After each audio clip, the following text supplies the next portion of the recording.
Dengan borgol itu beliau tangkap tinggi-tinggi. Tujuannya apa? Ini sinyal. Kalau pembunuhan 6 laskar FPI diteruskan, Habib Rizik masuk tahanan. Kalau pembunuhan laskar FPI itu tidak diteruskan, Habib Rizik bebas. Akhirnya Habib Rizik pilih opsi pertama. Beliau rela ditahan, tapi kasus pembunuhan terhadap 6 laskar FPI tetap diteruskan. Buzzer-buzzer istana bikin puling. Kan itu di TV One disiarkan, ini versi polisi, kronologis versi polisi, ini kronologis versi FPI. Ternyata 96% rakyat Indonesia setuju dengan versi FPI. Yang setuju dengan versi polisi cuma 4%. Nah ini Pak, jadi Hendro berhasil memanfaatkan titik-titik untuk menggunakan pasukan khusus Raja Wali dari BIN untuk membantai rombongan Habib Rizik sekeluarga.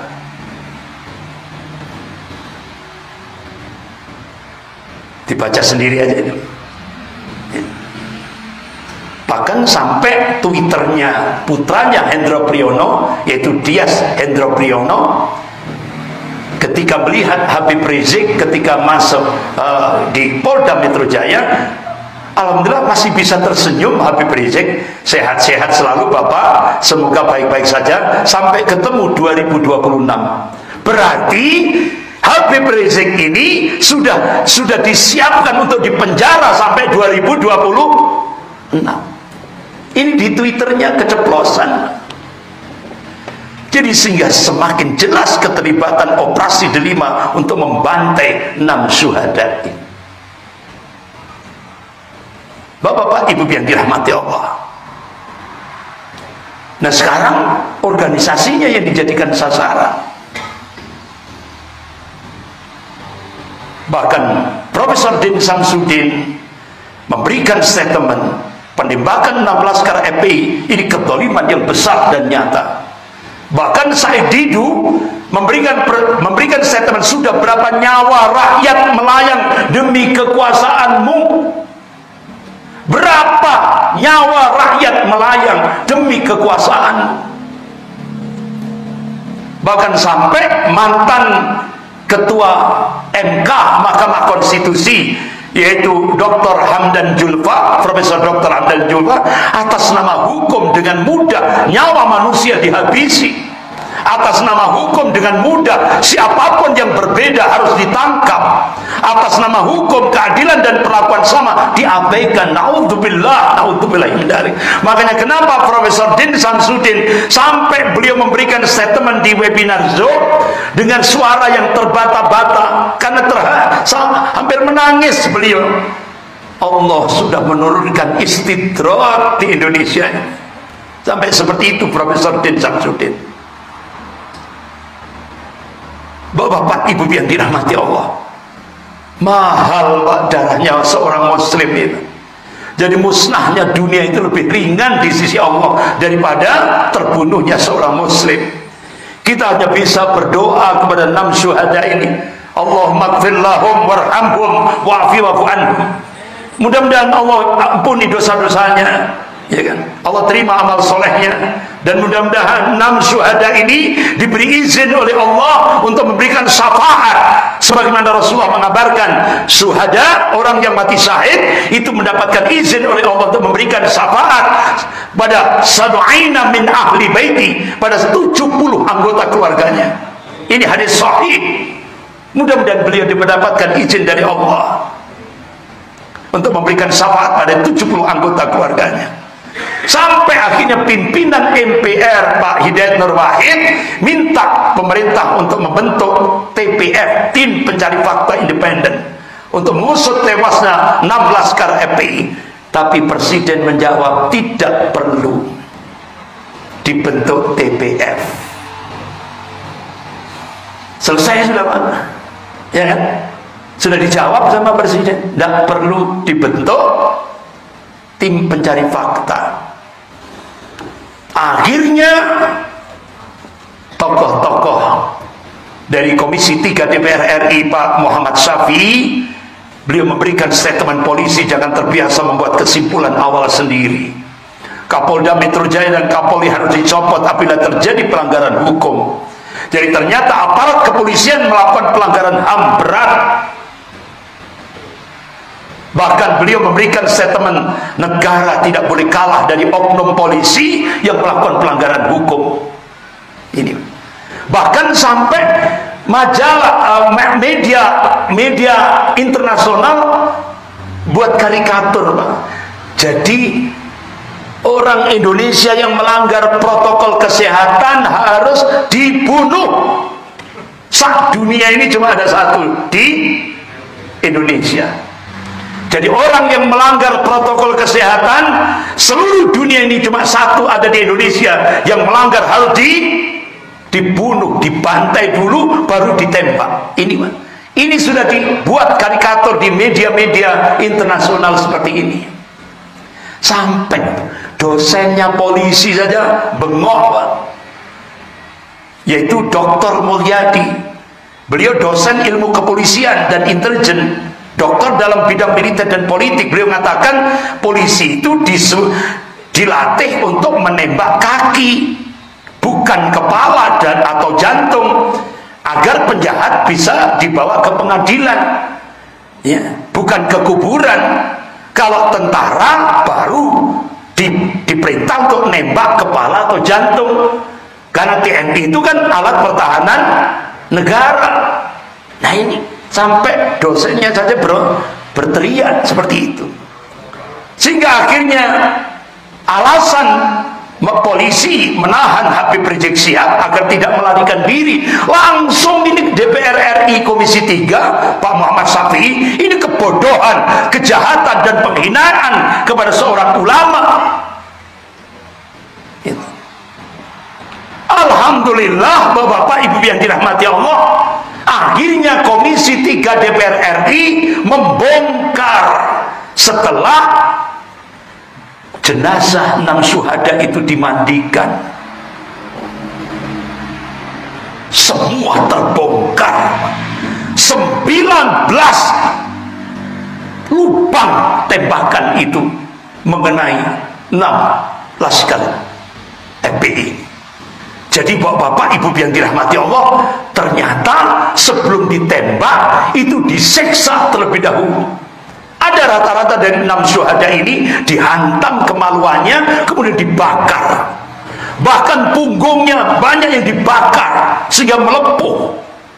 Bahkan tembakannya itu, Pak, tembak dari sini jebol sini, terus ada tembak dari belakang ini jebol ke mata. Rata-rata nembak jarak dekat, Pak. Kenapa? Masih ada serbuk misiunya, makanya ada kehitaman itu ketika dimandikan.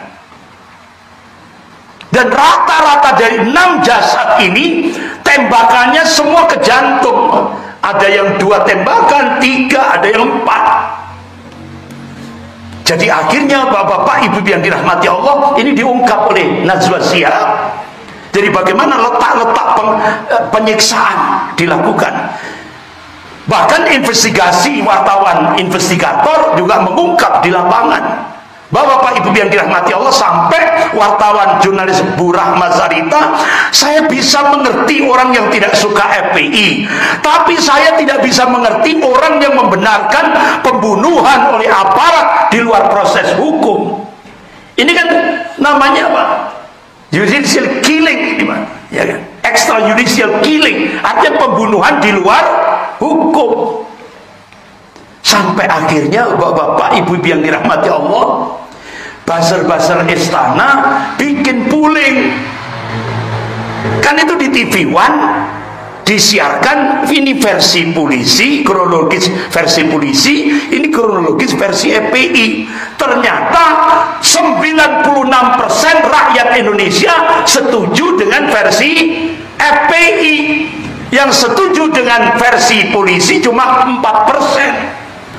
Berarti rakyat ini percaya pada 6 syuhada yang dibantai secara keji oleh aparat kepolisian, oleh oknum aparat kepolisian. Bukan FPI yang menyerang polisi, tapi Kapolda Metro Jaya menyatakan FPI menyerang polisi. Sampai berubah-berubah itu.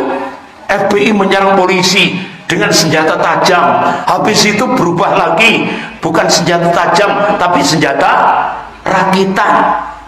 Nah, kalau senjata tajam merebut, kok yang mati kok FPI? Kalau merebut kan yang mati polisi, ya kan? Bingung lagi, pakai senjata rakitan, bingung lagi. Ya Allah, bingung.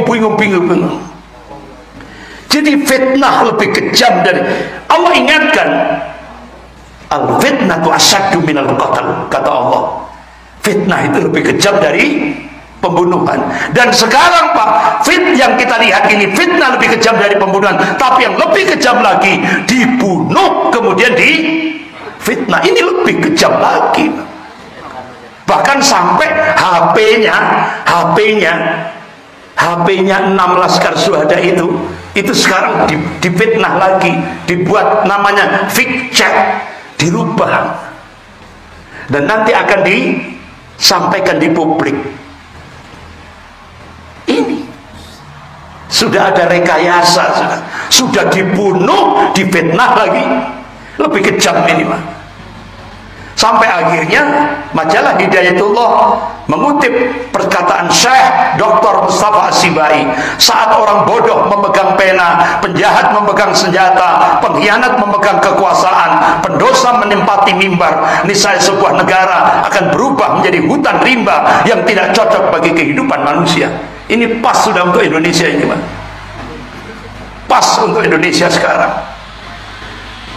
Akhirnya bapak-bapak, ibu-ibu yang dirahmati Allah, tepat jam 12 malam Habib Rizik diputuskan untuk ditahan.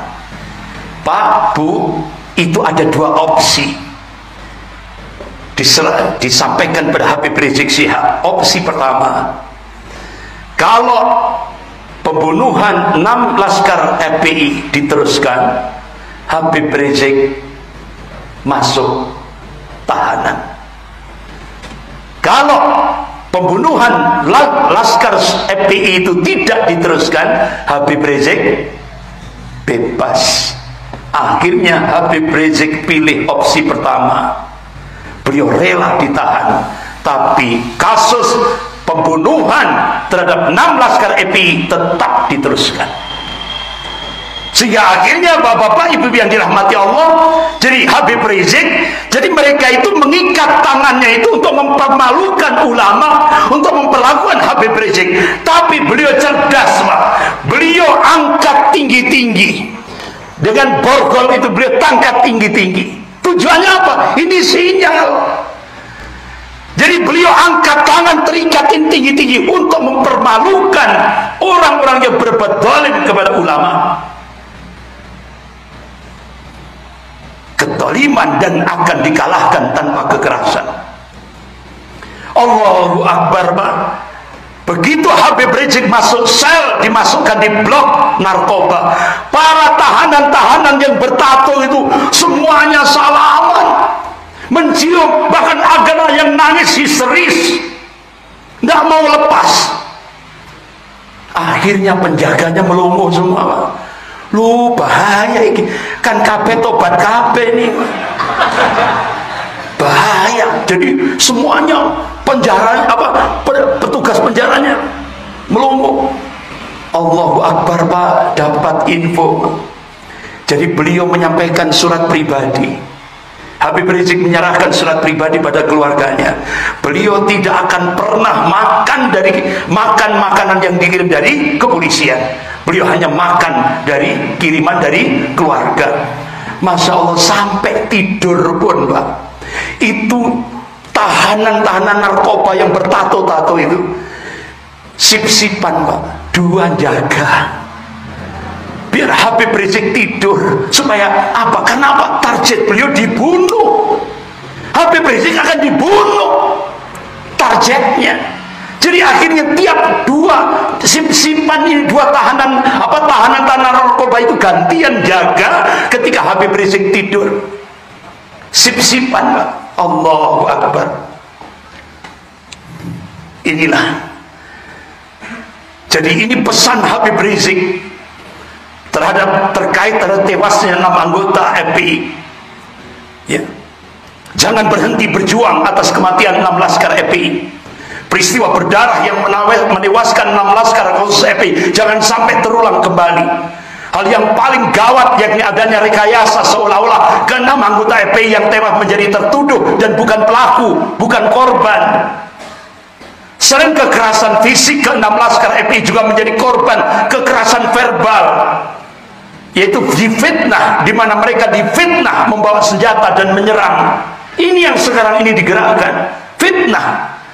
Tapi ya Allah, Pak, Habib Rizik Syihab ini sebenarnya pakar-pakar hukum mengatakan yang berhak menghukum prokes, ya, pelanggaran prokes protokol kesehatan itu Satpol PP, bukan polisi. Dan ketika Satpol PP menghukum Habib Rizik dari kasus pernikahan sampai itu kedatangan dari bandara sampai ke pernikahan sampai maulid itu kan sudah dilaksanakan oleh Habib Rizik, membayar denda 50 juta, selesai sudah. Jadi Pak, dialihkan ke polisi ini bukan pidana tapi ini politik sudah. Itu. Jadi memang Habib Rizik ditarget ini. Bapak-bapak, ibu yang dirahmati Allah, sampai akhirnya ketika rekonstruksi polisi banyak beberapa LSM termasuk Kontras menolak. Ini kan Habib Rizik minta bongkar penembakan 6 laskar FPI, usut tuntas pembantaian 6 laskar FPI. Ya, ini yang tadi saya sampaikan. Hendro Priyono mengingatkan awas radikalisme Habib Rizik. Akhirnya di Twitter dibalas oleh netizen, rakyat ingat kasus Hamtalang Sari Lampung, pembunuhan umat Islam yang sedang sholat subuh dan ratusan umat Islam meninggal karena Hendro Priyono. Makjelek itu sudah, Pak. Dijawab langsung oleh netizen. Nah, ini 13.000 kota amal ini, Pak, termasuk Surabaya, Malang, dan satunya lagi. Nah, Bapak-bapak, Ibu yang dirahmati Allah, alhamdulillah tahap demi tahap Allah bongkar rahasia itu. Ternyata Komnas HAM menemukan bukti, ternyata 6 laskar FPI itu diseksa, dibantai di sebuah villa, baru ditembak. Jadi Komnas HAM menemukan sebelum 6 laskar FPI itu ditembak, disiksa dulu di sini, di sebuah villa, rumah. Dan alhamdulillah sampai sekarang, Pak, itu kan Kapolda Metro Jaya ngomong itu ada yang ditembak di dalam mobil.